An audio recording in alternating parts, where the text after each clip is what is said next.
Showdown, এগুলো যদি আমাদের নিজেদের পরিবর্তন না করে তাহলে এর কোনো লাভ নাই। জোরে বলেন ঠিক কিনা?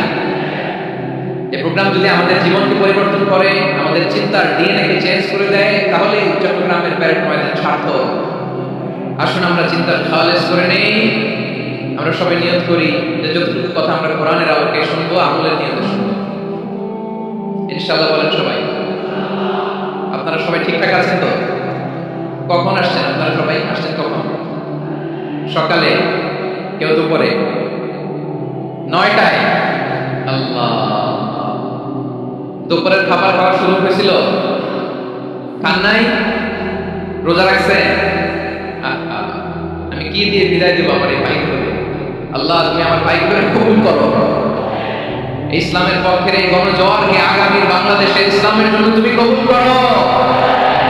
যে ভালোবাসা ইসলামের জন্য হয়, যে গণজোয়ার কোরআনের জন্য হয়, পৃথিবীর কোনো শক্তি দিয়ে সেটাকে আটকানো যায় না। জন্য ঠিক কিনা?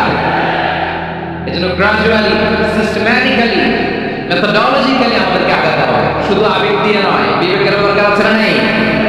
প্রিয় ভাই, আসুন, আমাদের কথা অনেক বেশি, সময় অনেক কম। আমরা আর কাল বিলম্ব না করে মহাবিশ্বয় মহাগ্রন্থ আল কুরআনুল কারীম থেকে কিছু কথা শুনি। আমি যে টপিকটা নিয়ে আজকের ঐতিহাসিক চট্টগ্রামের প্যারেড ময়দানের তাফসীরুল কুরআন প্রোগ্রামে আলোচনা করব, সেটা হচ্ছে সূরাতু আন-নাহলের 90 নম্বর আয়াত নিয়ে কিছু কথা আমরা উপস্থাপন করবার চেষ্টা করব ইনশাআল্লাহ।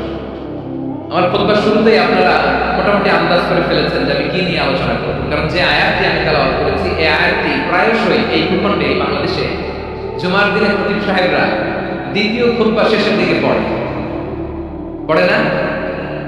কি কমন পড়ছে? ইন্নাল্লাহা ইয়া'মুরু বিল আদলি ওয়াল ইহসান ওয়া ইতা'i যিল কুরবা ওয়া ইয়ানহা আনিল ফাহশাই ওয়াল মুনকারি ওয়াল বাগই ইয়া'iদুকুম লা'আল্লাকুম তাযাক্কারুন। মুখস্থ আছে না সবার?